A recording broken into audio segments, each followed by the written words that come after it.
Hola, hola, hola, hola. Hola, hola, hola, hola. Pues, ¿cómo ves lo que ha pasado una semana en Pues todos lados? cada vez hay sorpresas. Tu tío, ¿Mi tío? ¿Cuál tío? pues tu tío, el güero. Bueno, sí tengo un tío un güero naranja, pero no es el que no es el que me imagino. ¿A quién te imaginas? Pues ¿cómo le puse de título al podcast anterior? El taco de trompa. Ah, Algo así. ¿A ese te refieres? exactamente. Pues ahora ya está simulando ser Jesús. Pues es que hasta ese grado ya está, ¿no? ¿Qué sería una especie de narcisismo? Pero Pues ya delirante. de lo que se ha hablado desde hace mucho tiempo, de que sufre un deterioro cerebral, ¿no? Ujú. No son más que... Yo recuerdo que decía, una de las manifestaciones es que no tiene límites, no se reserva nada. Ujú. Dicen lo que se les pegue la gana, hacen sin considerar el contexto, nada, o sea, se pierden inhibición. Pues eso es lo que comentamos, ¿no? Desde hace 3 o 2 semanas Yo creo que más. o más, fíjate. Pues eso se debe. Ahora, la pregunta es, porque ya quitó esa publicación, ¿eh? Ya la quitó. Sí, Cosa sí, sí, sí. que en otras ocasiones, cosa que publica, la mantiene ahí. Es la primera vez desde que ha estado en la presidencia y que ha utilizado la inteligencia artificial para, por ejemplo, amenazas a Groenlandia, amenazas a Venezuela, amenazas a México, a cualquiera que haya amenazado. Es la primera vez donde amenaza, en este caso, al Papa. Lo hace, digamos, de esta manera comparativa con Jesucristo y elimina esta publicación. O sea que la imagen tiene que ver con el Papa. Pues es que, o sea, tiene que ver mucho, ¿no? Uno, Semana Santa. Dos, amenaza al Papa. Tres, eh, pues prácticamente se está comparando con Jesucristo. En sí lo hizo en declaraciones también. Ah, caray. Pues sí me he perdido de algunas cosas que además el contexto no lo favorece, ¿no? Sus portaaviones estaban siendo reparados por... No aguantaron el primer contacto. Irán, a Irán no se le acaban los misiles. Las amenazas no son tomadas en cuenta. Pues los países más obligados a apoyarlo, que son los de la OTAN, lo abandonaron. La sospecha que yo creo que, bueno, él dice, lo manejó como sospecha, pero yo creo que sí tiene alguna forma de certeza de que por lo menos Rusia está apoyando a Irán y China con su silencio, pues viendo cómo, a ver qué resulta de todo esto. Entonces, en ese contexto debe, él, me imagino, debió verse como el Salvador, humillado, exactamente como Jesús. Ahora, si los evangelios se van a repetir, pues lo único que queda es su muerte, ¿no? Ahora, por vía de mientras, en el caso de Jesús, escandalizó a los judíos, a los miembros de su iglesia, ¿no? Hoy Trump, digamos que tocó a la grey de los católicos, ¿no? Ujú. Que según estoy viendo, están en el último conteo, hay 1.400 millones de católicos en el mundo, ¿no? Poquitos. Sí, poquitos, no más. Y si consideramos el perfil de muchos países, tanto europeos como americanos, porque no solamente es una ofensa a los católicos, sino a los cristianos. Pues la tiene difícil, ¿no? ¿Si has visto cómo hacen oración sus guías espirituales que entran ¿De quién? a la Casa Blanca de Trump? ¿No? ¿Ves que hubo una que, bueno, oran o hacen oración poniendo su mano sobre Trump, ¿no? Bendiciéndolo y diciendo que, pues ahora sí, pidiéndole en este caso a Jesucristo que le dé sabiduría y todo para que siga siendo América grande. Por ahí hay otro video donde igual hacen alusión a Trump pidiendo para que siga teniendo la misma sabiduría para eliminar, en este caso, o así lo hace de como ver el pastor que estaba en ese momento hablando, eh, como si fuera el demonio, ¿no? En este caso los persas. Y una última, donde sí el pastor lo equipara a Jesucristo. El pastor. Por eso, si lo compara con Jesucristo es porque vino a salvar, ¿no? Exacto, entonces ya como que al final, no sé si se dio cuenta, ¿no? Porque cuando hacía alusión a Donald Trump, hasta Donald Trump abría los ojitos, así, levantaba la cabeza para ver qué hacían los demás y ya, lo cerraban. Cuando otra vez hacía esta comparación entre Jesucristo y Trump, otra vez levantaba los ojos, ¿no? No sé si para ver si alguien se reía o no, y se agachaba.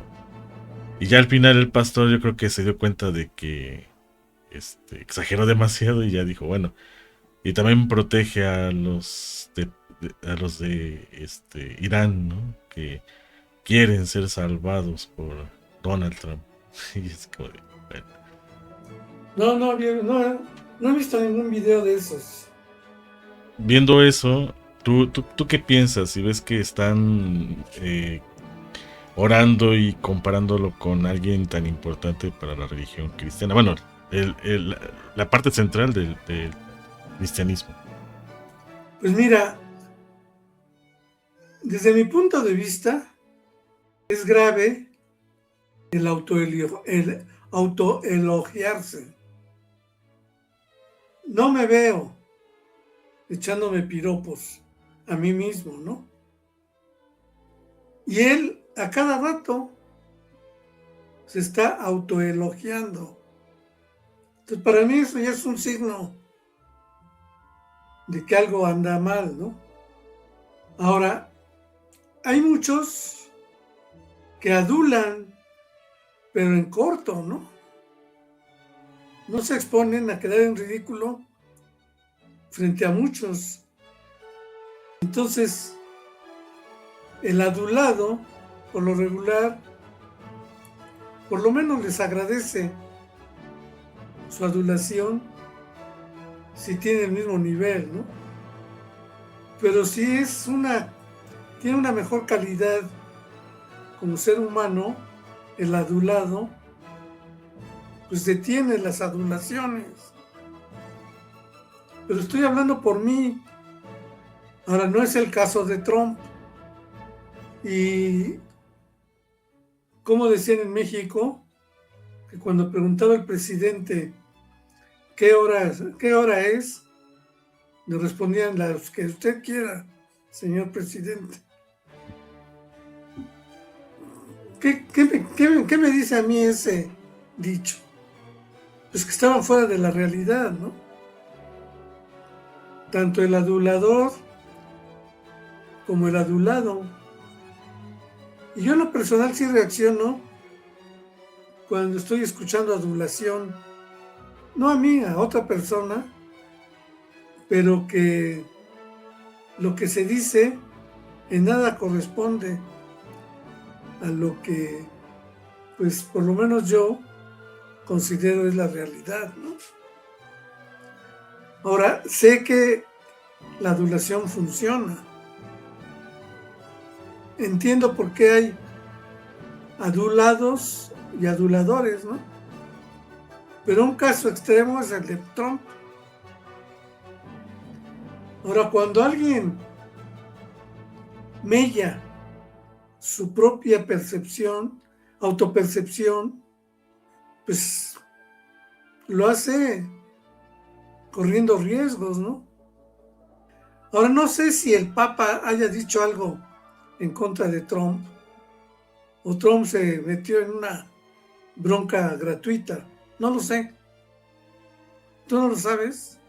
Bueno, hasta donde tengo entendido es que el Papa, dentro de todas las ceremonias que hubo durante Semana Santa, mencionó que todo esto que estaba haciendo Trump era un pecado mortal, que no tenía que estar amenazando a otras personas, o sea que era como parte básica del cristianismo, ¿no? Y mencionó que era no desear la muerte de tu prójimo, más o menos palabras, ¿no? Sí, sí, sí. Entonces dijo que él estaba a favor de la paz y que siempre iba a orar en favor de la paz. Sin embargo, Trump al escuchar esto, a enterarse de esto, le responde primero que pues que él debería de estar consciente que es estadounidense, que debería de pues, pues prácticamente no estar en contra de Trump por ser estadounidense y que no estaba de acuerdo, ¿no? Entonces el Papa ya en sus redes sociales escribió o refrendó, mejor dicho, la misma idea, ¿no? De que iba a estar siempre a favor de la paz. De manera extraoficial se mencionó que llegaron personas del Pentágono directamente a en este caso al Vaticano, y pues sin previa cita solicitaron ver al Papa. Y se presume que en esa pues reunión hubo amenazas por parte del Pentágono, específicamente con el de pues que no se atrevan a o en este sí, pues, no se atreviera a cuestionar, ¿no? Lo que está diciendo Trump, que mejor se tranquilizara, ¿no? Un poco. Entonces agarraron y le mencionaron, dice, bueno, acuérdate que nosotros somos la nación con el ejército más poderoso del mundo.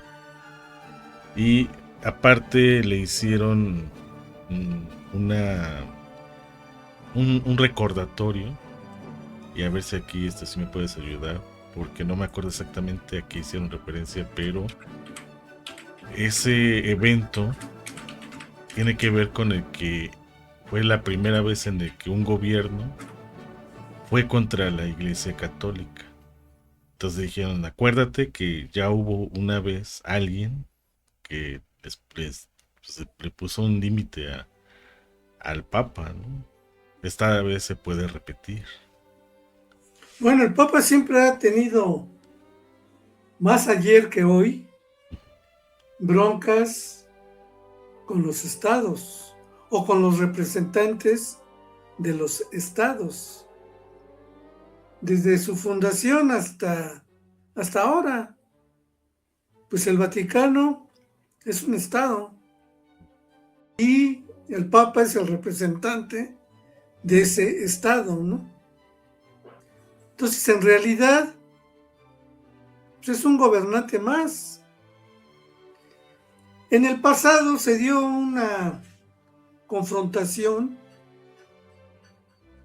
a veces contra todos los monarcas, a veces contra uno en particular, ¿no? Y en términos generales, la gran lucha que ha tenido el Vaticano con su representante por delante, esto es el Papa, es de que ellos están por encima de cualquier otra autoridad. Eso se conoce como la doctrina de las dos espadas, haciendo referencia a este pasaje bíblico de cuando Jesús iba a ser aprehendido. Uno de los discípulos sacó la espada y le cortó la oreja a un soldado, ¿no? Entonces Jesús tomó la oreja y se la volvió a pegar, ¿no? Y reconvino al discípulo que había actuado, y le dijo que no, que él tenía que respetar siempre a la autoridad. Y las palabras son: hay que darle a Dios lo que es de Dios y al César lo que es del César. A partir de ahí se desarrolla esta doctrina que se llama de las 2 espadas. Hay una autoridad vinculada a Jesús, que es el Hijo de Dios, representando pues a los que lo siguen en el Vaticano, ¿no? Teniendo como líder en aquel entonces a Pedro. Eso se cuenta en la misma doctrina. Y el César, pues es todos los demás gobernantes. Durante un tiempo para acá, la lucha ha sido entre autoridad y poder, poniendo a la autoridad como concepto por encima de el poder como concepto. Y esto porque refiere la autoridad a Dios. Por eso es darle a Dios lo que es de Dios y al César lo que es del César. Entonces la autoridad es del Papa, eso argumenta, y el poder es de los monarcas. En ese entonces todos eran reyes, ¿no? Y por encima del poder de los reyes estaba la autoridad de Dios, o sea, la autoridad del Papa. Pero pues los reyes no tomaron en cuenta la doctrina, y durante mucho tiempo estas broncas entre reyes y el Papa, el Vaticano tuvo que subordinarse, ¿no? Doblegarse. Era cuando otros reyes se unían con el Papa, que podían doblegar a un rey muy poderoso. Así hasta llegar a la República. ¿Cómo se maneja ahora el concepto de república? Si en la República el poder es del pueblo, dicen es porque el pueblo representa a Dios. Eso en una república. ¿Dónde la república se convierte como concepto en enemiga de la iglesia?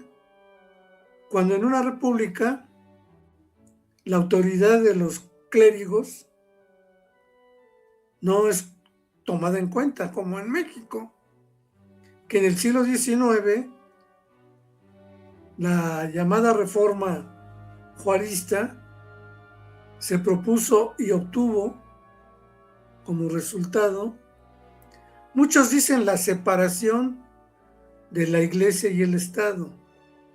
Yo digo que no solamente fue la separación, sino fue la subordinación del poder al poder eclesiástico. Y es cuando se sustituyó la autoridad de la Biblia por la autoridad de la Constitución. Por eso en México, a diferencia de los Estados Unidos, en un juicio no se jura ante la Biblia, ¿no? En México no hay ese juramento. ¿Por qué? Porque no es considerada la Biblia una autoridad estatal. Y de alguna manera eso también permite distinguir a los estados laicos de los estados que hacen jugar al poder de los de la iglesia o de los clérigos de una o de otra manera. En México sí van a jugar, tienen permitido jugar, pero subordinándose a las leyes, a la Constitución. La secuencia de por qué hubo una amenaza hacia el Papa. Bueno, dijo Trump hacia el Papa que con esas declaraciones en contra de Estados Unidos se veía débil ante la delincuencia, nefasto en política exterior, le dijo Trump a el Papa. Entonces le respondió que, pues, lo que ya te mencioné, ¿no? Que él iba a estar a favor de la paz, y entonces Trump declaró: no quiero un papa que critique al presidente de los Estados Unidos. Otra vez en tercera persona. Dice, y afirmó también Trump que León XIV debería dejar de complacer a la izquierda radical, insinuando además que su elección fue una maniobra de la iglesia para gestionar mejor la relación con él. Eso me llamó la atención, ¿no? A ver, esto último, ¿cómo está? Ajá, está? eso está interesante porque dice, insinuó Trump que su elección fue una maniobra de la iglesia para gestionar mejor la relación con él. O sea que la elección del Papa se subordinó a la elección de Trump. Ajá.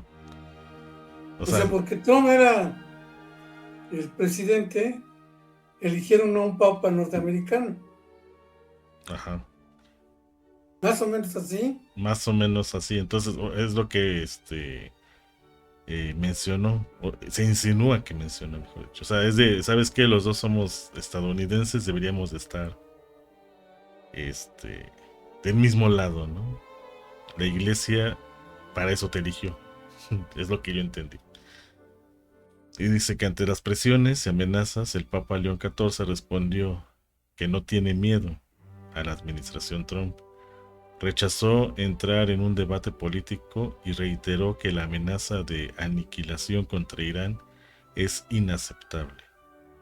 Entonces, lo último que escaló fue esta imagen, ¿no? La de Trump generando por una inteligencia artificial, mostrando a un enfermo que supuestamente él cura al estilo Jesucristo, y que después fue borrada esta publicación, mientras el pontífice denunciaba el delirio de omnipotencia que alimenta el conflicto.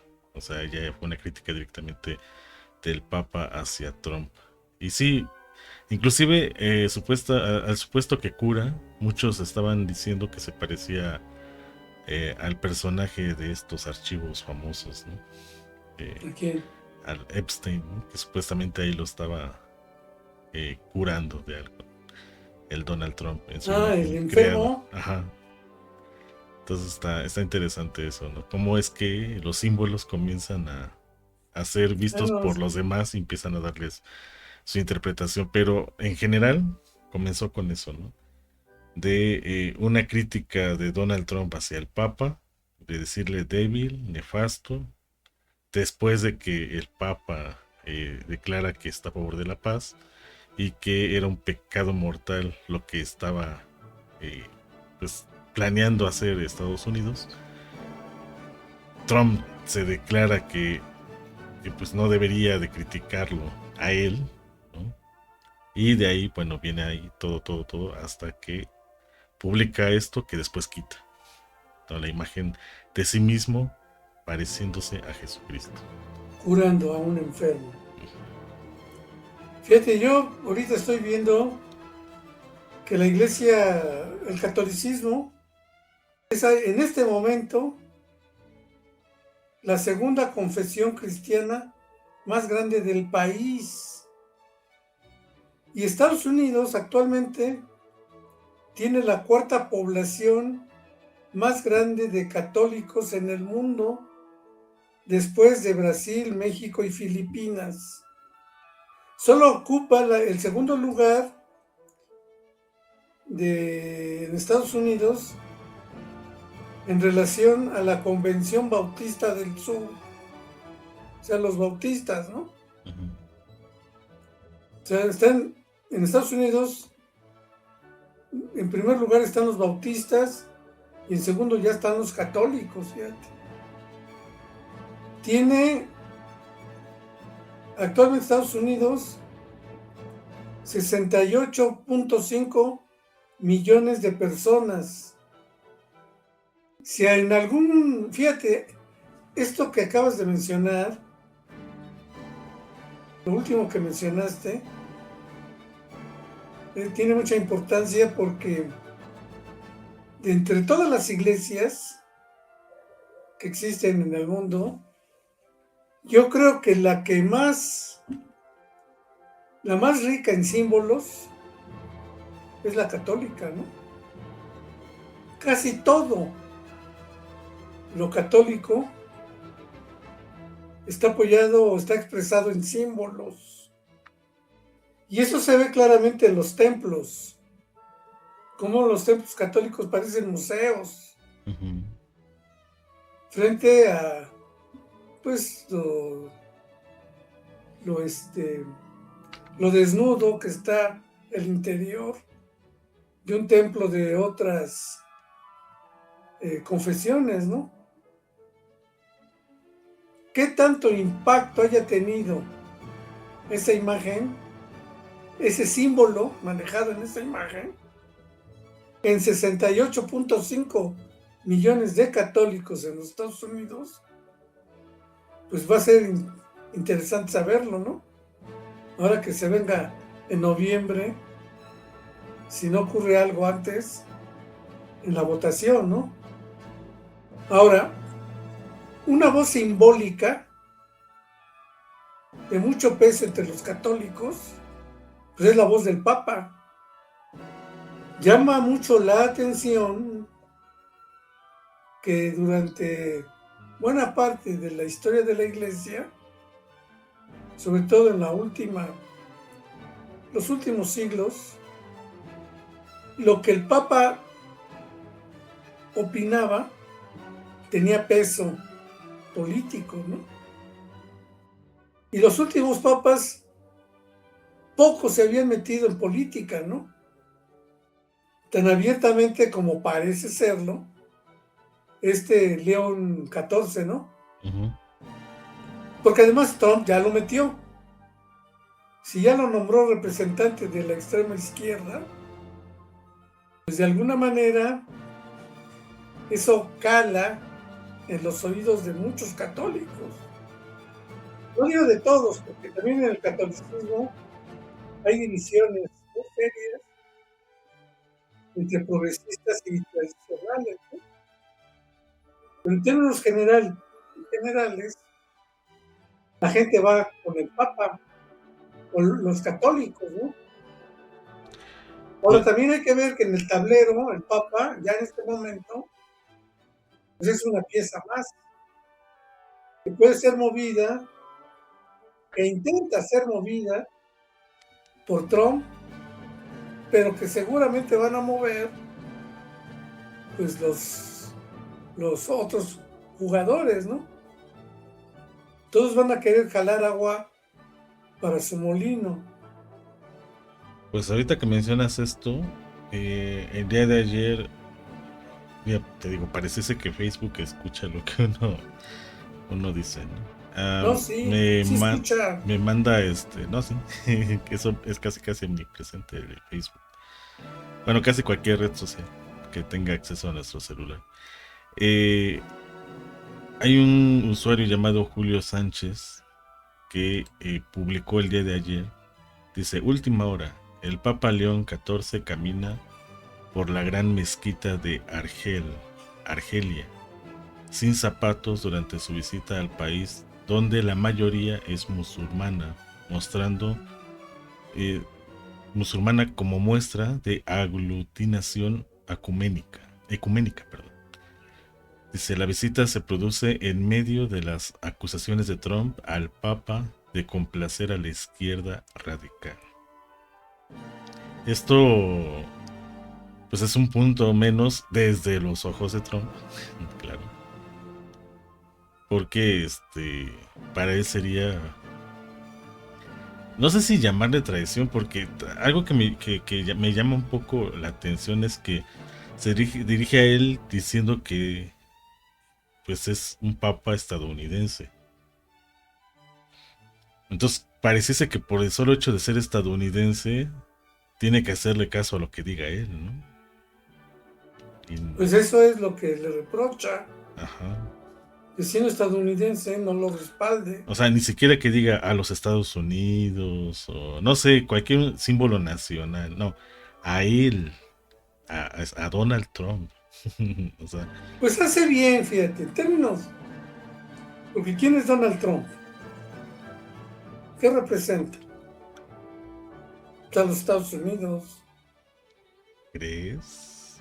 Sí, pues es el O sea, presidente. sí, sí, legalmente sí, A eso me refiero. pero ya en cuestión política ya comenzamos, ahorita tú con ello mencionaste al principio la cuestión de la OTAN, pues ya no es tan así, ¿no? Fíjate, aquí lo que tú planteas es un problema interesante. Es un representante jurídicamente hablando, aunque de hecho a lo mejor ya no lo es. Pero ¿por qué no le aplican la 25? La 25 enmienda. O no se la aplicaban antes, ¿no? Lo veían fuerte. Estaba fuerte. Aún con la pérdida de popularidad, Trump estaba fuerte. Y estaba fuerte por una sencilla razón, entre muchas, ¿no? Muchas razones. Tiene un ejército armado. Adentro de los Estados Unidos, él tiene su propio ejército. Sí, el ICE. Y no eso, sino norteamericanos, trompistas, que tienen armas. Las armas no están prohibidas. Casi puedo decir que por cada trompista hay al menos 2 armas, porque es un derecho que la Constitución les da. No es igual en México, ¿no? En México no tienes el derecho a andar armado. Puedes solicitar permiso, pueden o no dártelo, ¿no? Pero en Estados Unidos tienes derecho a estar armado. Por eso el negocio de las armas está en auge, ¿no? Entonces la capacidad que tienen los trompistas de armar un relajo interno, pues es muy alto. Claro, lo pueden sofocar, pero a costa de muchas tensiones y pérdidas humanas, y marcar cada vez más con eso, o acentuar lo que ya existe, es la polarización, ¿no? Exactamente lo que ocurrió en el siglo XIX. Incluso en México se comentaba que ya no eran los Estados Unidos, sino los Estados desunidos. Entonces hay un riesgo de que esto ocurra, y obviamente que aquellos que tienen conciencia de cómo está el juego y por qué les conviene el juego como está ahora, pues verán que no es, o acabar con Trump tiene un alto costo, ¿no? Entonces quieren evitarlo lo más que se pueda. Y esto que ocurrió con el Papa y con la imagen, pues yo creo que sí, buena parte de los trumpistas católicos ya le habrá dado la espalda, ¿no? No, bueno, yo lo que estuve leyendo es católicos, cristianos, mormones, o sea, líderes religiosos dentro de los Estados Unidos mencionaron que no podían tolerar esto que le están haciendo a otro líder religioso, ¿no? Porque, o sea, si lo vemos así, pues de cierta manera su argumento está interesante, ¿no? O sea, como pastores, como guías, como... Pues muchos dicen, estamos, si no igual, si muy cercanos a esta estructura del catolicismo, ¿no?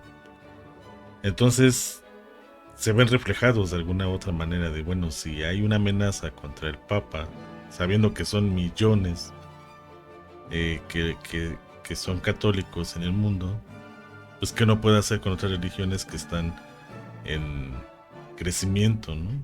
O que están eh, con una influencia inclusive mayúscula dentro de los Estados Unidos que el catolicismo. Y muchos de ellos ya levantaron la voz de no hay que apoyar a Trump. O sea, el mensaje primero era que los estadounidenses católicos acudieran también, ahorita estoy recordando un poco, acudieran a sus representantes para que le pusieran un alto a Trump. Y lo controversial ahora es que por este ataque de Donald Trump hacia el Papa, no solamente el mensaje llegó hacia los católicos, sino hacia los cristianos, mormones, o sea, protestantes. Entonces todavía fue el alcance mayor por esto que está haciendo Donald Trump. En resumen, lo estamos viendo como ahorita lo que está sucediendo en el estrecho de Hormuz, ¿no? Si ya estaba abierto, si ya había, eh, inclusive ante la ONU, ¿no? Un acuerdo en el que en tiempos de guerra o en cualquier otro conflicto estaba prohibido utilizarlo esto como un arma, ¿no? En este caso, el bloquear el paso del petróleo, de cualquier otro tipo de energía, material, etc. por ese estrecho. Entonces, ¿para qué fue a hacer conflicto allá, no? Incluso hay memes, porque todo comenzó desde los mismos medios estadounidenses, donde decían, bueno, ¿por qué vas a abrir un estrecho que ya estaba abierto, ¿no? Y han hecho un montón de burlas sobre eso. Ahora que ya da ciertas señales Irán, porque muchos no están enterados de, o sea, ni siquiera, yo creo que muchos estadounidenses, yo creo que a muchos en el mundo no les interesa exactamente qué tiene que ver el dólar con el petróleo, con la energía, esto de la hegemonía, o sea, la mayoría va a, ahora sí que por eh, todos los días a buscar a chuleta, diríamos en México, y se acabó, ¿no? Muy pocos, o digamos no son muchos, los que sí están enterados o intentan investigar sobre todos estos procesos del capitalismo estadounidense. Entonces, quizás para la mayoría es de, bueno, pues si se quiere hacer cargo Irán de el paso de Hormuz, dáselo ya. Así para que otra vez el petróleo baje, para que todo vuelva a la normalidad, ¿no? Bueno, eso sería para el ciudadano de a pie o aquel que no esté enterado de todo lo que tiene que ver con ese sistema.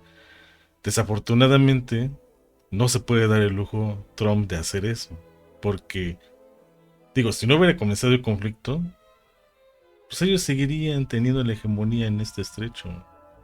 Como dicen los líderes de Irán, nosotros no comenzamos la guerra, fue Estados Unidos e Israel. Estados Unidos quiere que haya tregua, ok.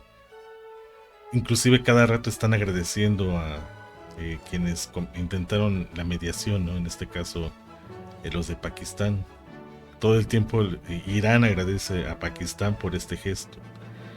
Pero cuando ya comienza a haber negociaciones entre Estados Unidos e Irán, Israel ataca Líbano, Israel ataca Hezbollah, Israel sigue con el genocidio en Palestina, Israel, o sea, Entonces, pareciese que por un lado se busca una negociación a pesar de la desconfianza que hay hacia los Estados Unidos por este gobierno de Donald Trump, se está buscando ello, y por el otro lado es como tener a un niño, ¿no? que hace lo que quiere, en este caso Israel, ¿no? Y todavía eh, dice que va a demandar, por ejemplo, a España porque está haciendo publicidad en contra de Israel, que eso es no moral, que eso va en contra del derecho internacional, etc, etc, etc. Entonces, para unas cosas sí existe el derecho internacional para Israel, para otras no. Entonces, eh, ¿en complacencia de quién? De Estados Unidos. Ahora, así como ahorita mencionas, bueno, no les conviene quitarlo. Sí, no les conviene quitarlo. ¿Por qué? Porque quienes reciben o han recibido beneficios de estas decisiones son los propios estadounidenses, pero la parte aquí, los más ricos, ¿no? Los capitalistas de verdad, son los que más beneficios están teniendo. La gente común no, y no la va a tener, y va a tardar esto en superarse. Pero, pues, ¿cuándo les ha interesado a las personas a ellos? Por lo menos en ese sistema capitalista.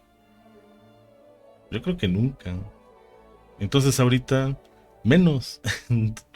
Yo creo que van a esperarse hasta noviembre a que digan, bueno, que sea el mismo sistema quien decida.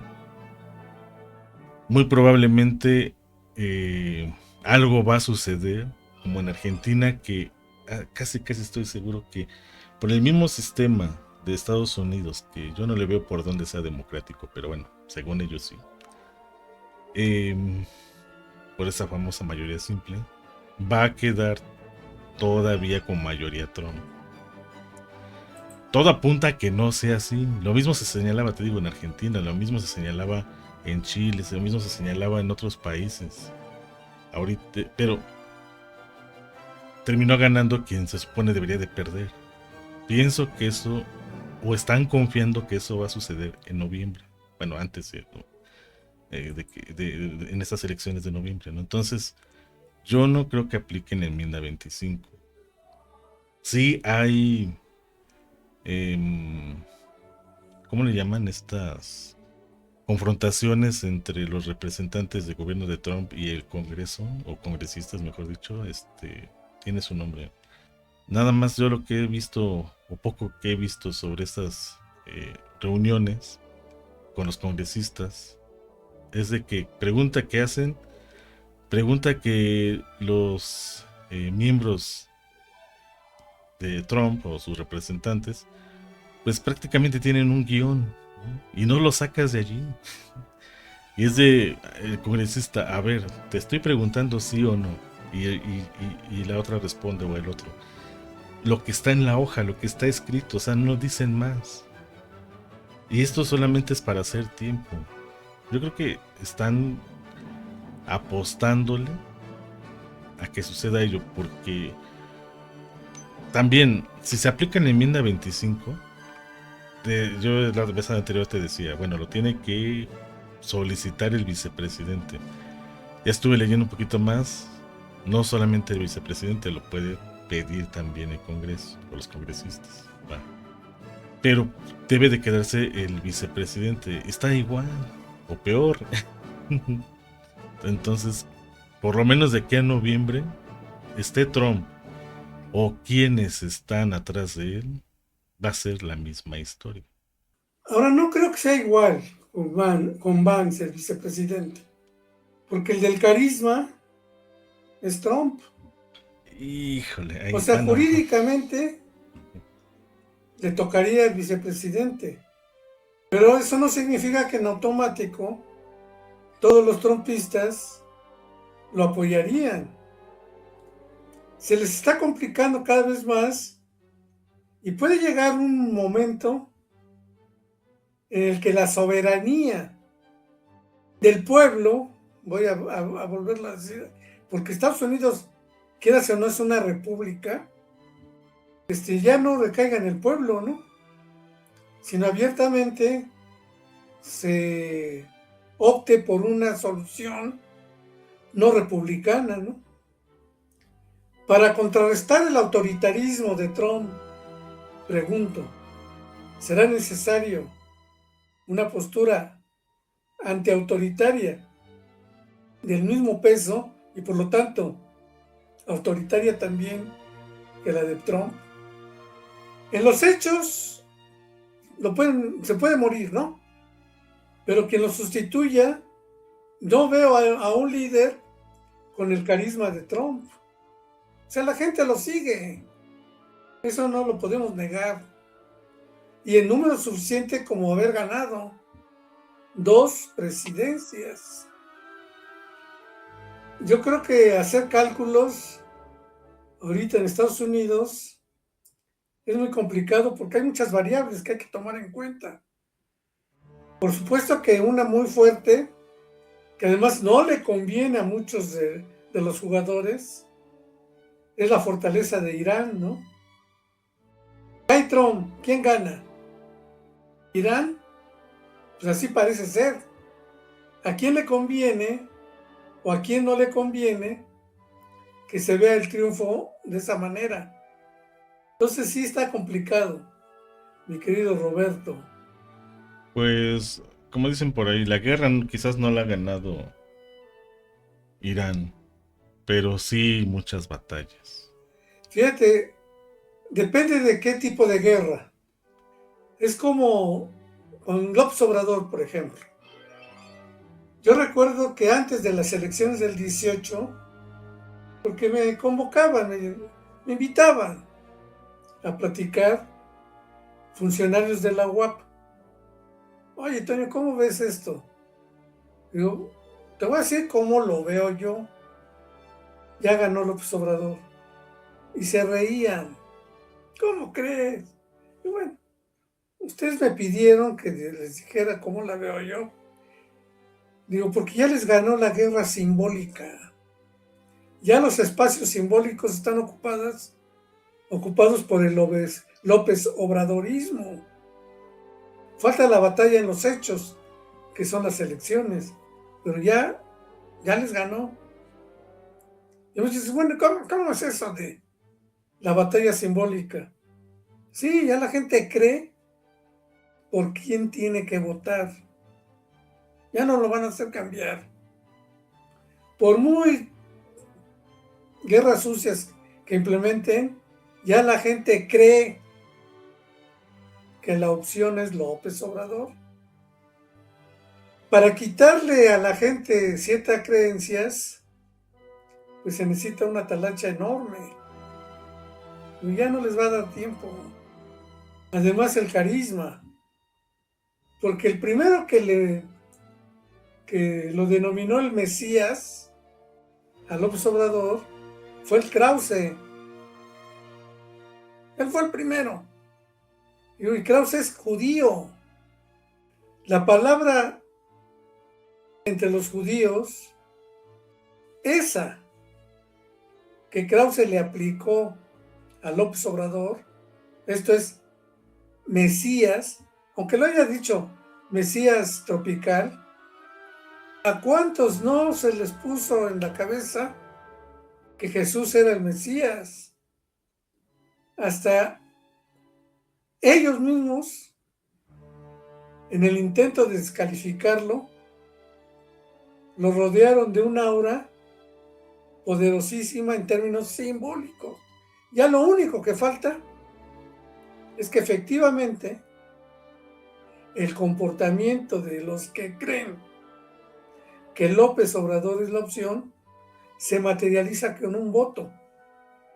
Si eso no ocurre, yo habré dicho puras barbaridades, ¿no? Pues finalmente ocurrió. Ganó por una muy buena votación, ¿no? Y fíjate, esa guerra simbólica enfrentó a los medios, a los empresarios, que se unieron a los partidos políticos. Todos se unieron contra López Obrador. Por eso, si el triunfo de López Obrador es importante, yo lo puse en un artículo, también es muy importante quienes perdieron y no se levantan, ¿eh? O sea, la credibilidad de López Obrador se impuso a la credibilidad de los medios. De ahí el poder de la mañanera. ¿Quién cree? ¿A quién le cree? ¿Qué cosas cree? Esas creencias en política deben convertirse en conducta. ¿Y qué conducta? Pues seguir al líder. Si el líder dice voten por acá, pues por ahí van a votar. No se manifiesten en esto, no se manifiestan. Apoyen esto y esto otro, eso apoyan.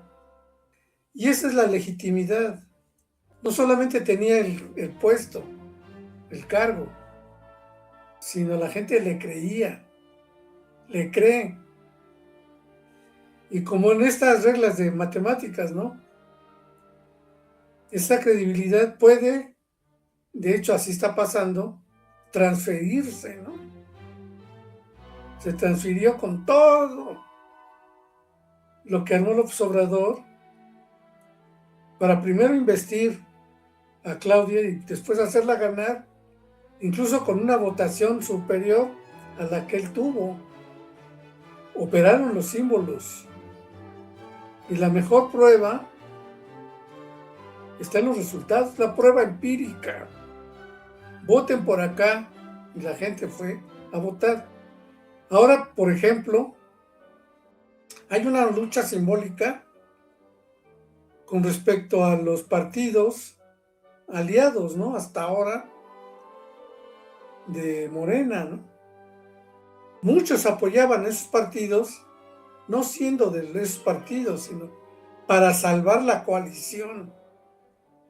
Los partidos deberían tener suficientes votos como para no perder el registro. Entonces muchos morenistas votaron, por ejemplo, por el PT, y eso son maniobras que se hacen a veces muy en lo oscurito, ¿no? No, compadre, mira, nos conviene que tu gente vote por el PT, diles que voten por el PT. No son traidores, es parte de la política, es parte de la estrategia, para que el PT pueda tener curules que sumadas a las que tenga Morena, puedan ser mayoría en la Cámara de Diputados, ¿no? Y también voten por los senadores para que tengamos mayoría calificada. Esa era la lucha, ¿no? No, la mayoría absoluta ya la tienen. No era la calificada, o sea, 2/3. Y fíjate, fueron 6 años del observador con pandemia. Y la pandemia pegó fuerte, ¿eh? Ahí se vio la disciplina del ejército de votantes, que no solamente no disminuyó, sino aumentó en la elección de Claudia Sheinbaum. Todavía faltan muchas jugadas por venir, pero creo que buena parte de la estrategia política en México es conservar la credibilidad, la legitimidad, y hagan lo que hagan los demás, pues va a tener poco efecto, ¿no? De hecho lo tiene, todos los días se ve. Veo programas de televisión con mesas de debate donde todos están contra los de Morena, ¿no? Hasta los conductores. Digo, es parte de la estrategia, ¿no? Mandan a alguien que debata con ellos para entretenerlos. Mientras que lo importante,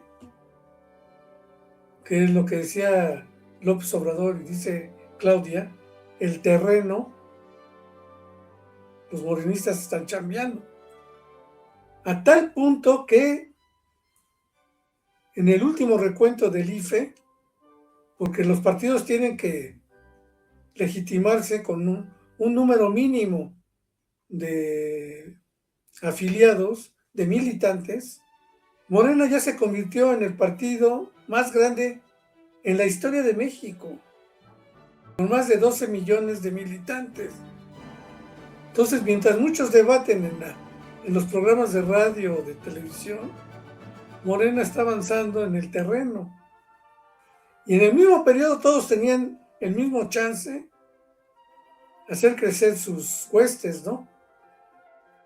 Pues el PAN apenas está arañando el mínimo de afiliados. El PRI perdió más de 500,000 de afiliados. ¿Cómo llegan los partidos si hoy fueran las elecciones? Pues con una estructura como esa. Morena llega con 12 millones de votos. Ponle 10.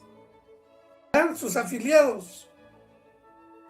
Si cada afiliado tiene a su alrededor 2, 3, 4 personas, pues multiplícalo, ¿no? 10 por 3, por 4, por 2, por 2. Ahora, otro aspecto importante del perfil de militantes de los partidos políticos en México es que la mayoría, en todos los partidos, la mayoría de militantes son mujeres. El PRI, el PAN, el PRD, Movimiento Ciudadano, la mayoría de militantes son mujeres. Entonces hay que ver a las mujeres chambeando a favor de una opción política, ¿no? Ahora, si cada mujer por lo menos jala a un voto más, no, la tienen complicadísima. Y todo por no hacer, pues yo digo, al menos 2 cosas.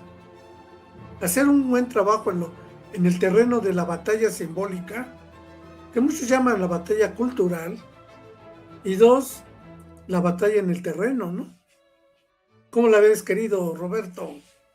Pues yo lo que veo ahorita que hablas sobre cuestiones locales es que los panistas y los peristas, sobre todo los peristas, están intentando, bueno, quizás en un segmento específico, los peristas están intentando ocupar pues toda la infraestructura que creó por casi 100 años, ¿no?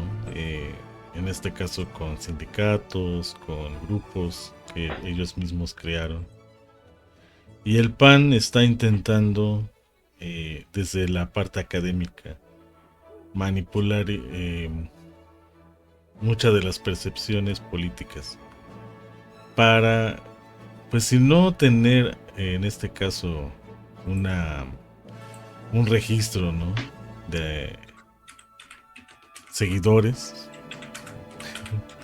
posibles votantes, bueno, que se unan a las filas de estos partidos, por lo menos si quieren o están, digamos, entendiendo cómo es el proceso que utilizó López Obrador para poder llegar al poder, pero desde sus propias herramientas, ¿no? Y pues está mal, yo pienso que no. Lo que es preocupante es que los que están en esos sectores caigan en ese tipo de juegos, ¿no? Pero eso nos habla de que algo en la educación, sobre todo media superior y superior, pues estuvo pasando, ¿no? Y no se ha hecho algo distinto, ni siquiera ahorita que mencionamos, por ejemplo, la cuestión de la televisión pública, la radio pública, por querer informar a las personas, pues temas que sí le importan, ¿no? No solamente la cuestión ideológica, sino, por ejemplo, ahorita lo que mencionaban de que sucedió aquí en Puebla con la presidenta de una planta recicladora, ¿no? Yo lo que observé es que había personas que sí estaban preocupadas de verdad por lo que iba a pasar en sus municipios, lo que ha estado sucediendo en sus municipios. Pero también me di cuenta de quiénes son los que alborotan, digamos, estas ideas de es que va a ser un punto de contaminación, es que va a afectar o sea, prácticamente equiparando un basurero o un relleno sanitario, una planta recicladora, ¿no? Que son cosas muy distintas. Pero lo que yo me he dado cuenta en Canal 22, en Canal, que es el 11, en Canal 24 y todos los que tengan que ver con el gobierno, el mismo Radio WAP, hablando de universidades, ¿no? O aquí SICOM, regresando a medios estatales en este caso. Yo no he escuchado que si es que por parte del Ejecutivo, por parte del gobierno estatal o por parte de un gobierno municipal, si tienen planeado hacer algo, comiencen a dar información técnica, por ejemplo, ver cuál es la diferencia entre un relleno sanitario, un basurero, una planta recicladora, un etc, etc, etc.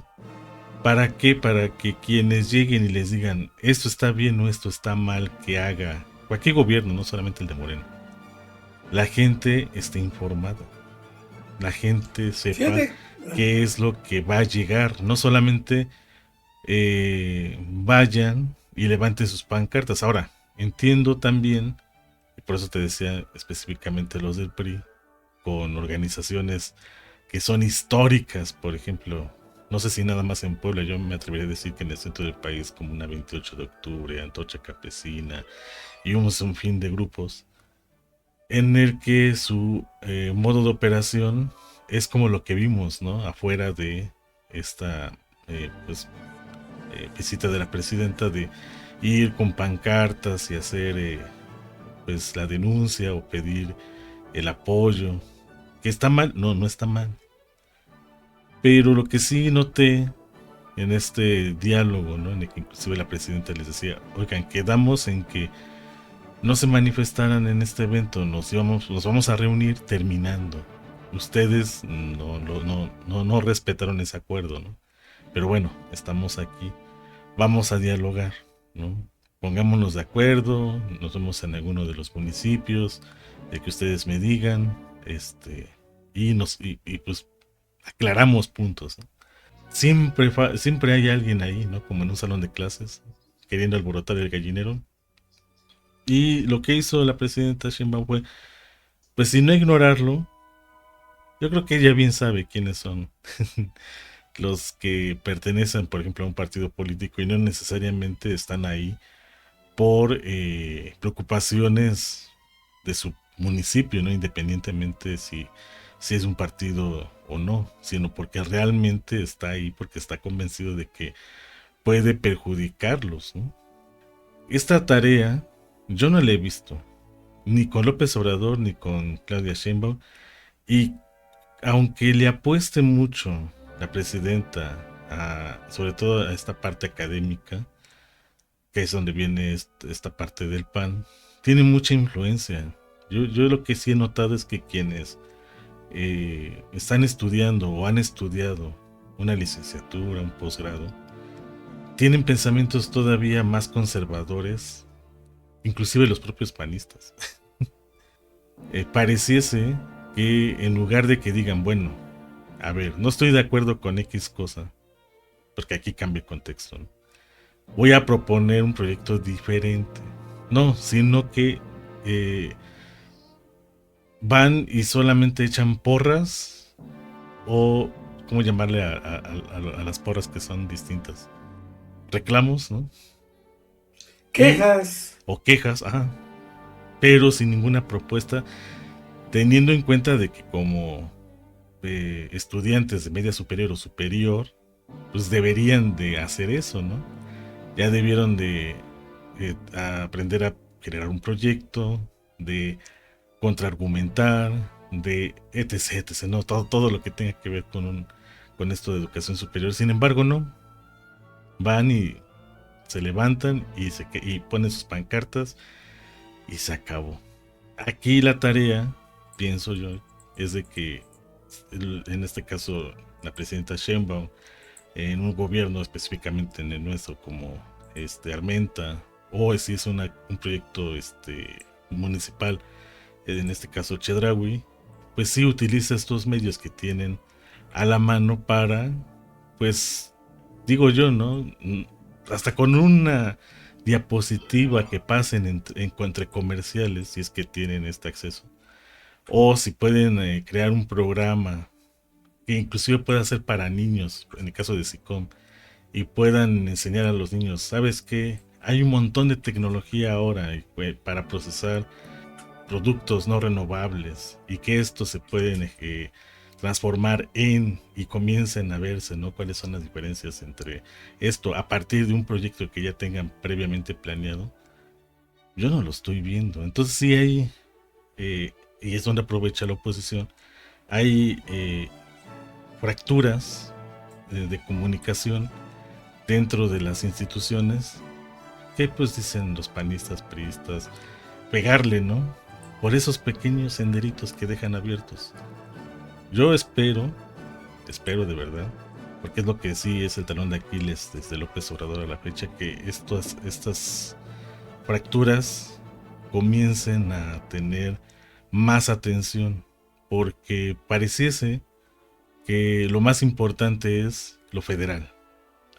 Y se piensa o se refrenda esta estructura y con ello hasta cierto punto muchos dicen, ya ven, tenemos razón, sobre todo los periodistas, de que quien manda es López Obrador, de que mueve todo es López Obrador, y si López Obrador dice que sí, se hace, y si dice que no, no se hace. Digo, para romper entonces esa creencia, pues entonces hacerlo todo de manera local. La cosa es que si los locales, en este caso desde una junta auxiliar, por ejemplo, en el caso de Puebla, o desde un pueblo se quiera hacer esto, pues sería cuestión de que las mismas comunidades se pregunten ello, ¿no? De ahí hacia arriba. Pero esta analogía que hacía López Obrador de barrer de arriba hacia abajo, lo quieren utilizar para todo. Yo creo que hay cosas que se deben de construir de abajo hacia arriba. Y eso quizás no se ha entendido. Y para muchos, sobre todo los políticos profesionales, pues es cómodo de decir, ah, bueno, pues si la presidenta dice tal cosa, negociando, poniéndonos en desacuerdo un poco, pero vamos a poner resistencia, pero pues se va a dar, pero que por lo menos se vea tanta resistencia y es lo más visible y es lo que importa, que vean que sí hay pluralidad en México, que sí hay que no es todo lo que se diga en el Ejecutivo, pero se está descuidando para mí lo más importante, que es lo que López Obrador siempre ha defendió y siempre ha dicho que es lo más importante, que es el pueblo, lo que está en las bases. Y pues Morena lo está resintiendo. Y con las décadas, a pesar de que gane elecciones, va a empezarse a arrepentir de lo que no está haciendo hoy. Es lo que yo estoy observando. Si vemos eso del voto, Morena va a ganar. En cualquier elección, por lo menos de aquí me atrevería a decir que a 3 décadas, va a ganar. La pregunta es, ¿qué vas a hacer en esas 3 décadas? ¿Vas a seguir con esta misma estructura? ¿O de verdad vas a involucrar a la gente? No solamente para afiliarte o afiliar a las personas a un partido para que voten por ti, sino para que se construya lo que es lo que propuso López Obrador, que es la 4T. Fíjate, pues uno tiene, digo, todo mundo, sin excluir a nadie, uno tiene ciertas creencias, ¿no? De cómo son las cosas en el mundo, cómo es el mundo que está más cerca de nosotros, el que está un poquito más alejado, o el mundo en su totalidad, o el universo incluso. Es indudable, todo mundo tiene ciertas creencias. Hay quien tiene creencias sin más y hay quien tiene creencias justificadas científicamente. ¿Quiénes son los que tienen este tipo de creencias justificadas científicamente? Pues una minoría que se ve representada por los simples datos, ¿no? O sea, ¿quiénes acceden realmente a tener contacto con las teorías científicas, ¿no? No a información que se hace divulgando la ciencia. No. Enfrentando las teorías. Se supone que son los de educación superior. Eso es lo que marca la educación superior. Remarco esta palabra, superior.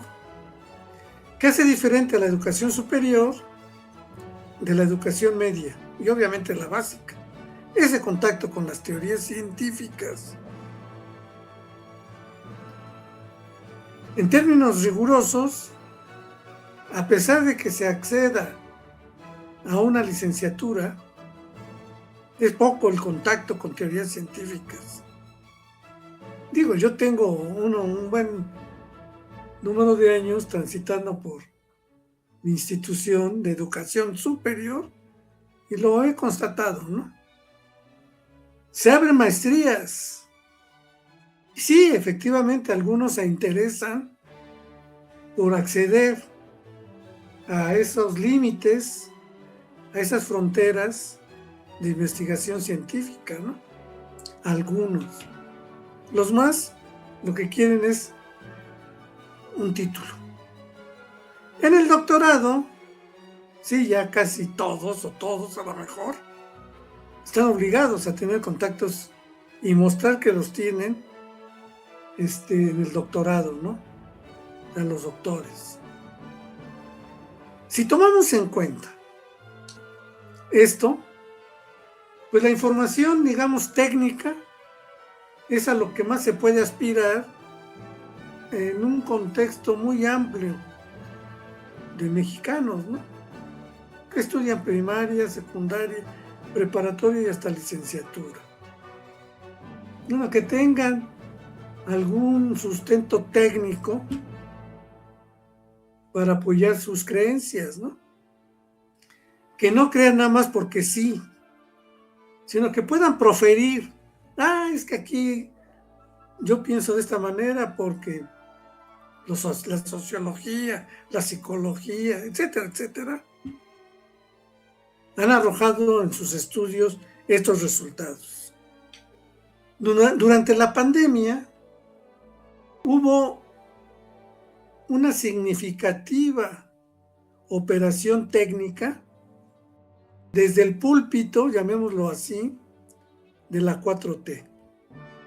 Y hasta ahora sigue igual, ¿eh? Nada más que por la gravedad de la pandemia, se organizaron mesas especiales con médicos, con nutriólogos, con gente, químicos, que estuvieran relacionados de alguna manera con la pandemia. ¿Cuál fue la tribuna de divulgación técnica? Pues la mañanera. En el caso de López Obrador, se apoyó con conferencias por la tarde, ¿no?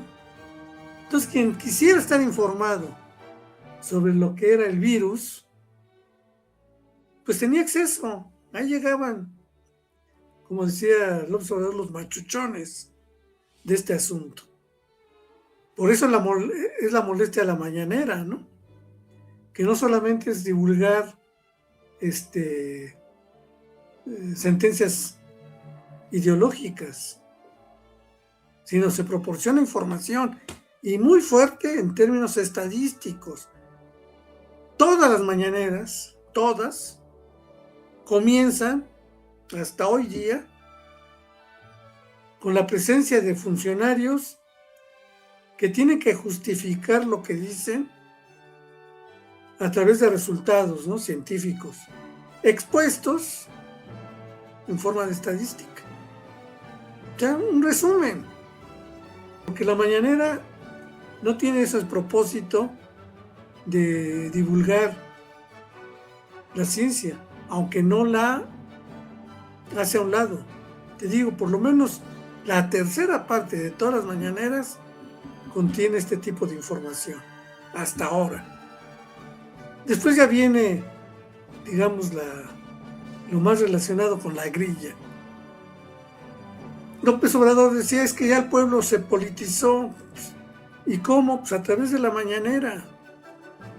Ya una vez lo comenté, o varias veces lo he dicho, cuando fui ahí al centro ideológico de Morena, la Ciudad de México, me llamó la atención que un buen número de campesinos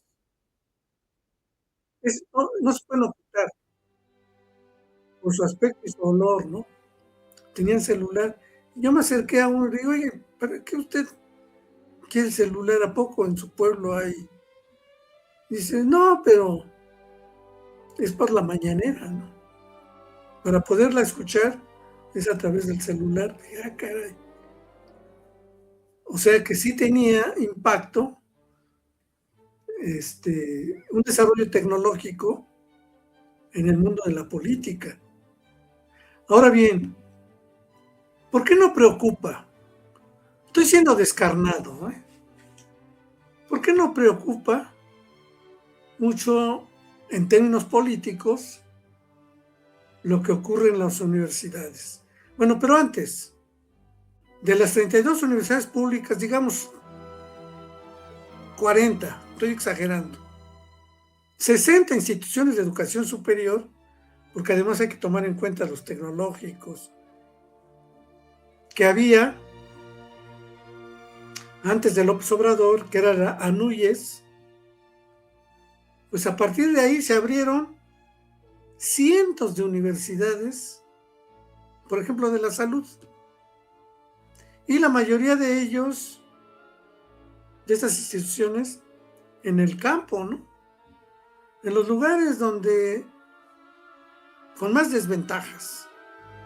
Entonces, no es un descuido, es muy costoso, se cuesta mucho dinero, pero se abrieron más de 100 universidades. Rosario Castellano, universidades de la salud, por todos lados. Claro, el propósito político era disminuir el poder político de la NUYES. Si antes decidían entre nada más 60 universidades y quienes tenían mayoría en esas 60 universidades se imponían políticas, pues ahora tienen que convencer no a 60, sino a 200. O sea, fue un golpe al poder político de la NUYES. Toda esta política de desarrollar la educación superior. Pero a final de cuentas, ya quitando o terminando este paréntesis, ¿cuáles son los resultados hoy, 2026, de este campo que también ha sido denominado como uno de los campos de la derecha, que son las universidades públicas? ¿Cuál es su peso específico en la política nacional? Acaba de aparecer en El Economista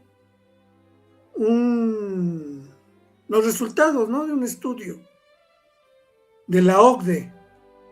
En México, solo el 22% de los mexicanos, o sea, de cada 100, solo 22 tiene algún grado de estudios superiores. ¿Y cómo está distribuido este universo de 22 universitarios en la población, ¿no? Por cada 100 mexicanos hay un doctor, uno. ¿Qué peso? Puede ser muy derechista, de hecho lo son, ¿no? Uno. ¿Cuánto vale su voto? Uno. Y yo pocos veo, o casi ninguno, que haga difusión cultural. Entonces a lo mejor convence a su esposa o a su esposo o a su pareja. Si tiene hijos, a lo mejor un hijo con mayoría de edad, eso representan en el universo por cada 100 mexicanos. Si pensamos que las carreras cortas o técnicas arrojan más egresados, pues no.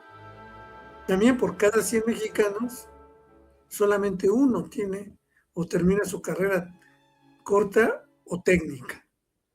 Maestría, eso sí, es el doble de doctores. Si doctores hay uno por cada 100, de maestros hay dos, pues es el doble, ¿no? Además hay dos maestros. Con licenciatura o ingeniería, 18. Frente a esto, hay 78 mexicanos que tienen educación menor a la educación superior. Esto es educación media superior, secundaria, primaria, etcétera, etcétera. 78. Entonces el impacto político, y te dije que iba yo a ser descarnado, ¿no? Es de poco impacto. Y cuando todos estos que están metidos en la educación superior, buena parte de ellos se dedican nada más a lo suyo, pues el impacto político es casi nulo, ¿no? Digo, y esto considerando que estos 22 con educación superior sean iguales, pero no son iguales.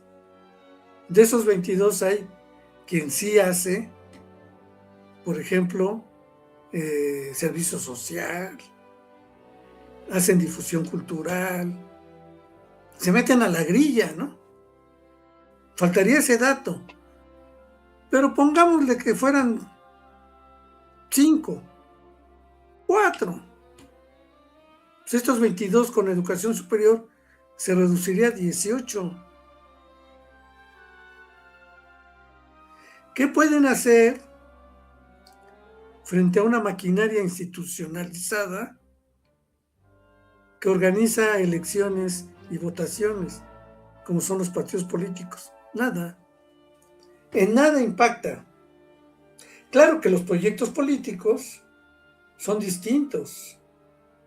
Hay un proyecto que claramente dice que como objetivo está el de promocionar el ingreso de más mexicanos a la educación superior.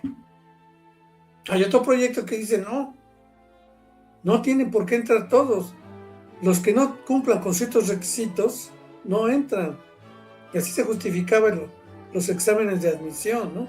Entonces está muy claramente establecido dos criterios con respecto a la población de mexicanos. Quienes alientan que vayan integrándose al nivel superior del aprendizaje y otros que quieren que las cosas se mantengan como están. Entonces uno le apuesta al futuro, que el futuro pueda ser mejor que el pasado, que el presente, ¿no? Uno le apuesta a un presente que está resultando mejor que el pasado inmediato, ¿no?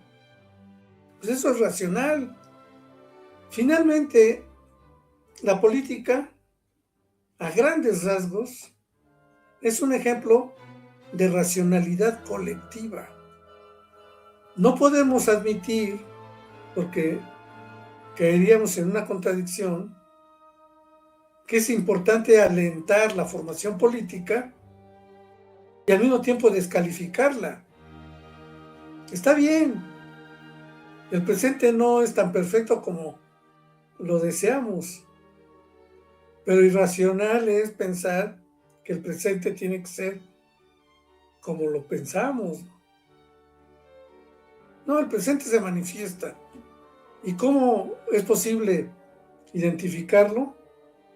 Pues haciendo estudios científicos, que para compartir los resultados se exponen estadísticamente, ¿no?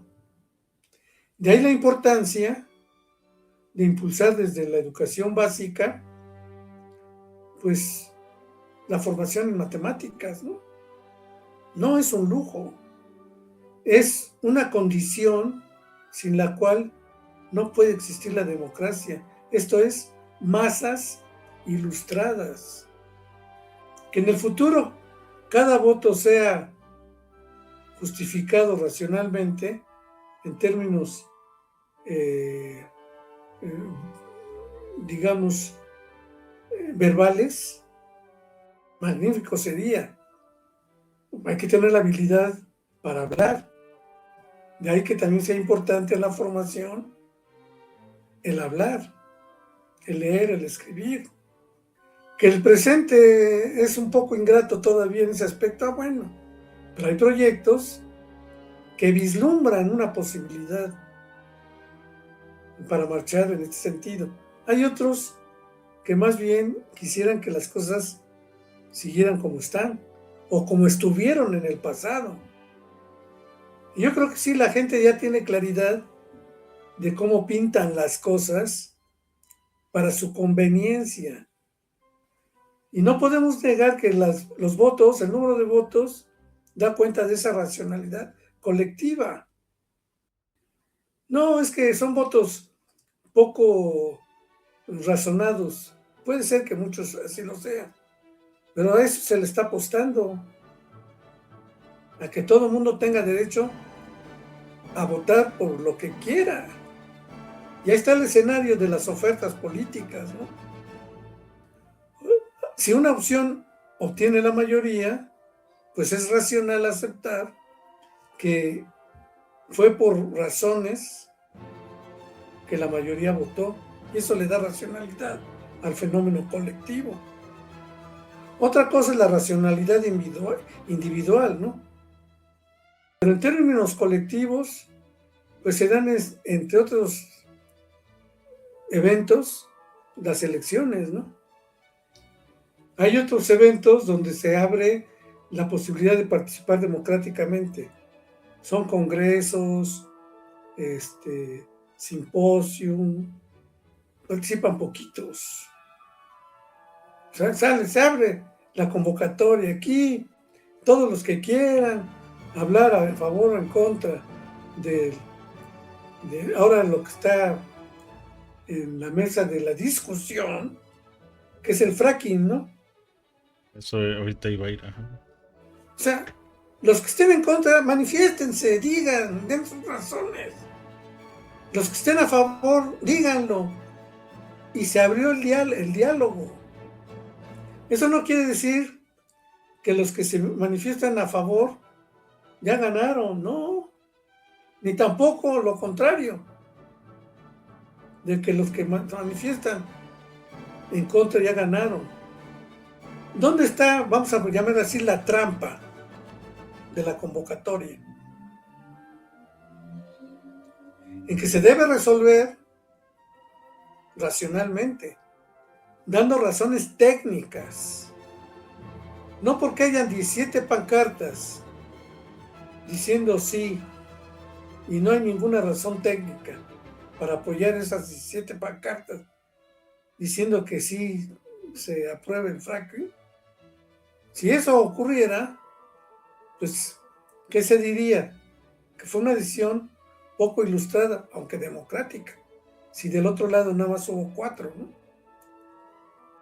Ahora, si hay 4 por una opción, sí o no, y 20 por la otra opción, ¿a qué deben jugar? Y por eso digo, está la trampa de la convocatoria, a dar razones técnicas, ¿no? No se va a resolver al final de cuentas por el número de personas que se hayan manifestado a favor o en contra, sino además debe establecerse el mecanismo para que las mejores razones técnicas sean las que salgan adelante, ¿no? Y es una interesante combinación que ya en la Universidad Autónoma de Puebla se había experimentado en el pasado. A mí me tocó que todas las decisiones de alto impacto tenían que ser discutidos en asamblea, en todas las escuelas, en todas. Y así en las escuelas de educación superior, que no había facultades, ni en las preparatorias se discutía por igual. ¿Qué criticaban? Por ejemplo, la élite gobernante, ¿qué decía? No, es un método muy lento. No, no, no, ese método no sirve. Es muy lento. De aquí a que se acabe de consultar, ya pasó el momento para aplicar la solución a un problema. Entonces, no, no, no. Que se reúnan los mejores y que con sus luces resuelvan. Y no tiene por qué ir a debatir con la gente que a lo mejor ni le interesa. Lo mismo ahora. Alguien podría decir, oiga, pero ese método es muy lento. Urge que haya gas, urge que haya petróleo. Como sea. No, el debate es no como sea. Aquí hay varios métodos y por cuál nos vamos a decidir, decidámoslo entre todos, ¿no? Porque los que niegan todo, que es una negación alienante, ¿no? Es como decir, es que no necesitamos el gas, no necesitamos el petróleo. ¿Cómo que no? ¿Cómo obtenemos los satisfactores de la mejor manera y que nos convenga a todos? Pues algo que se acerca a esto es lo que se tiene que dar como resultado de estos debates. Por supuesto que no soy ingenuo. Las discusiones van a estar inducidas, ¿no? O sea, ya hay argumentos. Pues muchos van a trabajar para socializar esos argumentos y llegar a las conclusiones que los argumentos lleven. Y eso en política está bien. Es una irresponsabilidad, ahora sí, como dicen también los mexicanos, irse a la lucha sin las armas necesarias, ¿no? Entonces ahí van las cosas marchando. ¿Que hay desilusionados? Siempre los va a haber. Lo que en términos realistas de la realpolitik es qué tanto impacto tienen estos desilusionados en el resto de la población, ¿no?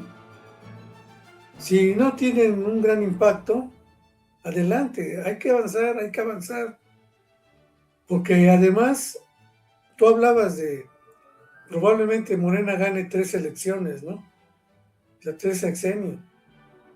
Pues muchos de los opositores, si no todos, de los que actualmente se oponen, ya se murieron.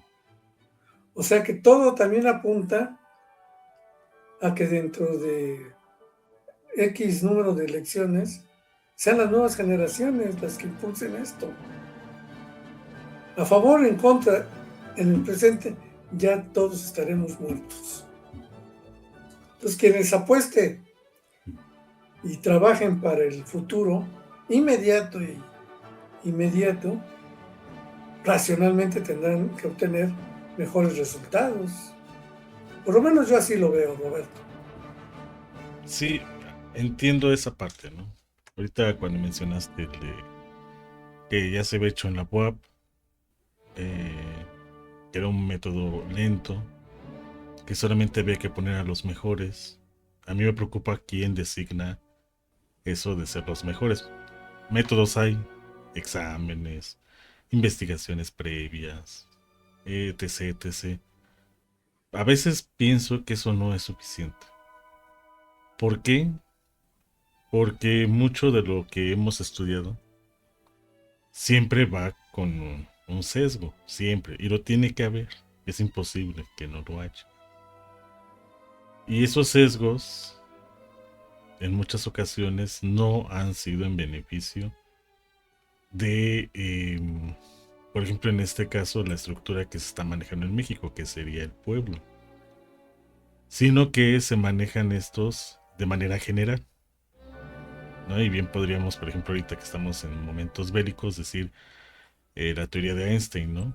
Él, si hubiera pensado, ¿no? en que esto hubiera beneficiado solamente para algún grupo en específico o alguna sociedad en específica, pues muy probablemente ni siquiera hubiera propuesto esto o sería algo muy diferente, ¿no?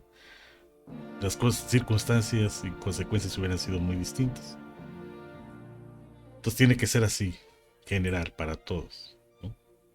O sea, esa parte está bien, pero aún así, quienes están atrás de quien impulsa ese tipo de pensamientos son los que sí se dan la oportunidad para decir, bueno, a quién empujamos y a quién no. Entonces, en este momento histórico de México, uno podría presumir que a quienes estarían empujando serían aquellos que tienen una conciencia sobre el pueblo, sobre las mayorías, sobre la soberanía, etc., ¿no? Más conceptos. Sin embargo, esto se va a terminar viendo, no ahorita. ¿Por qué? Porque ahorita estamos jalando lo que se construyó, por lo menos en las últimas 2 décadas. Esto se va a ver probablemente no más de 12 años, 15 años máximo. Está en proceso. Esa parte la veo como algo sano. ¿Por qué? Porque pues, es parte, ¿no?, de este cambio de creencias. Porque al fin y al cabo estas también indirectamente repercuten. Y para bien o para mal, ¿no? Uno se puede equivocar, para eso es esto. Todo el tiempo Exacto. estamos en prueba y error y es parte de la consecuencia de las decisiones, como bien mencionabas, políticas, ¿no? Sin embargo, sí es importante que eh, los que están en el presente tengan esta iniciativa, como ahorita lo que acabas de mencionar, algo tan básico como la difusión de, no, no solamente en una cuestión técnica, académica, cultural, política, etc., sino que lo que estamos viendo en los últimos años en las redes sociales y que espero se aproveche, porque ahorita ya hay leyes en California y en Reino Unido que van a cambiar todo esto. Internet ya no va a ser libre, como, o por lo menos no como lo conocemos ahora, en el que si no es bajo ciertas directrices, y no solamente hablamos de cuestión local como lo que estamos hablando ahorita, sino a nivel global, entonces no se te va a permitir la difusión de temas. ¿Cuáles? Los que en ese momento se crean que sean sí o no pertinentes. Y eso va a ir en contra de la libertad de expresión, aunque todos digamos ahorita, eso sería un atropello, sí, pero pues estamos tan confiados y estamos tan tranquilos de que, o creemos que eso jamás se va a tocar, ¿no? Cuando en realidad se está trabajando para ello, ¿no? ¿Con qué? Con el sobretexto de la seguridad, principalmente de los niños, ¿no?, y de los adolescentes. Y es una gran contradicción tomando en cuenta que pues hay un país, ¿no?, donde no se le está juzgando. ¿Por qué? Porque tiene una especie, como en México sería como de fuero, ¿no? Eh, para investigarle y saber si estos señalados pues tienen responsabilidad bajo un delito de ese tipo, ¿no? Que se supone ahora están creando leyes para evitarlos, ¿no? Pero bueno. Ahora, y para ir cerrando, el acceso a la educación superior, ahorita los números que mencionas sí son muy bajos, mucho, muy bajos. Pero también me da pie para regresar un poquito con el primer tema, ¿no? Que es el que por razones históricas, ¿no?, estamos viviendo y que nos están afectando a todos. Y que este proceso del cual estamos hablando ahora, pues no es que dependa de ello, pero si hay ciertas circunstancias que dependiendo del resultado también influyan, ¿no?, en cómo la 4T comience a moverse, ¿no? Y en este caso es Irán. Ahorita que mencionabas esto, yo te lo estuve buscando, pero no encontré la publicación del propio gobierno iraní, que fue quien hizo esto, de las comparativas de el acceso a nivel superior por parte de los iraníes y los estadounidenses. Digo porque ahorita están en conflicto. Y también publicaron otro específicamente de las mujeres, donde por mucho gana Irán, pero por mucho gana Irán a los Estados Unidos. Pero sí quería buscar, y ojalá lo pueda encontrar para próximos podcasts, esta comparación entre Estados Unidos, Irán y México, para que veamos que también estos discursos donde, en esta última amenaza donde quería desaparecer a los persas, Donald Trump, donde los trató como si fueran no racionales, cuando es uno de los países más preparados en el mundo y sobre todo en cuestión tecnológica y sobre todo en matemáticas, como son los iraníes. Es por ello que tienen esto que ahorita mencionabas al principio, ¿no? De pareciese que no se le acaban los misiles. Bueno, ¿por qué? Porque tienen gente calificada y cualificada para toda esta situación. Ya lo preveían desde hace ya un buen tiempo. En una gran mayoría son mujeres quienes están moviendo al país. Cosa que muchos dirán, no, pero ¿cómo? Si son musulmanes, el machismo. Sí, ese es el cuento de Occidente.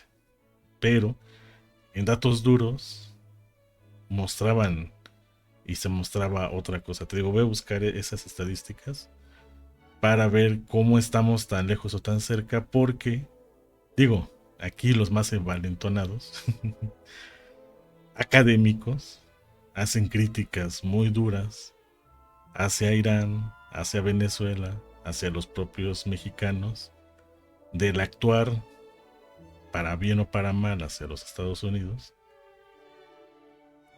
Y pues omiten estos pequeños detalles, ¿no? En el cual a veces nos basamos mucho en creencias, pero no en estos datos duros que como acá, bueno, por lo menos los que por lo menos pasamos por la universidad, ¿no? Y algunos sí recibimos un título, el que haya sido.